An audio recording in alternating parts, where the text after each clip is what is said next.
Well, they prey on the heartstrings, thieves who steal from unsuspecting people who are just looking for romance. It's one of the top internet crimes in the U.S. and here in the state of Wisconsin. As the I-Team's Courtney Garris discovered, victims in our state alone have lost millions. Courtney. Stephen Shannon, the FBI, tells us internet crime is big business in Wisconsin, and victims have handed over a lot of money to these thieves. In 2016, the tab was more than $14.7 million. Tinder, OkCupid, Match, or Bumble. Just a few options in a slew of sites and apps people are using to find love. But mixed in with all those potential singles are predators, tricking you into falling for someone who doesn't exist. The latest numbers from the FBI show victims across the U.S.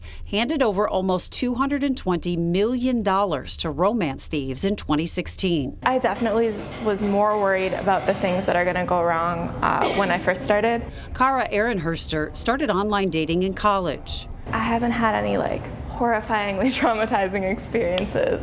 But she has noticed some red flags, like fake photos. I definitely saw it sometimes, but it's usually glaringly obvious. In 2016, there were close to 180 reported victims of romance fraud in Wisconsin. The FBI's Internet Crime Complaint Center, or IC3, puts the loss at a little more than $2.3 million. Not a complete picture of the crime, since only 15% of financial fraud victims actually come forward. They're very, very good at what they do. FBI Special Agent Brian Dew says internet crimes are becoming more and more sophisticated. Thieves are actually trained on how to get the most money out of victims. They have well-rehearsed scripts that they use that have been used successfully over and over again. They use fake photos and profiles. Once they've met a victim, they get them to communicate only by text or email. If a dating website identifies a bogus profile and shuts it down, the perpetrator can still keep in touch. Then it's all about building trust. They will develop these relationships, sometimes over months. They eventually ask for money, usually for an emergency or to buy a plane ticket to meet, and they keep asking for more. Once the money goes to the perpetrator's intended account, it often goes straight out of the country. And it's almost impossible to get that money back. Oleyinka Sonmola followed the fraud blueprint to a T. He's a Nigerian citizen, now a federal prisoner in the U.S. He defrauded hundreds of U.S. women, including dozens who live in Illinois and Missouri. Sonmola pretended to be a member of the U.S. military stationed overseas. He even used pictures of dead servicemen. In 2017, Sonmola was sentenced to 27 years and ordered to repay $1.7 million to his victims. I do get how people end up in this situation. Kara was never targeted, but still decided to take a break from the dating apps.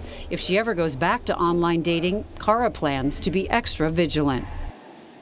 800 complaints about internet crime come into ic3.gov a day. According to the FBI, the highest number of victims in Wisconsin are in the 50 to 59 age range. Wow. Okay, not to suck the romance out of all this, but if you're wary, you can be a bit of a detective. You can do things yourself to check people out. And you should. Yes. Go with your gut. You've heard that. So the FBI recommends people ask specific questions about a person's dating profile. If it's fake, they might stumble over the details or not remember something because they've got 10 of these victims going at a time.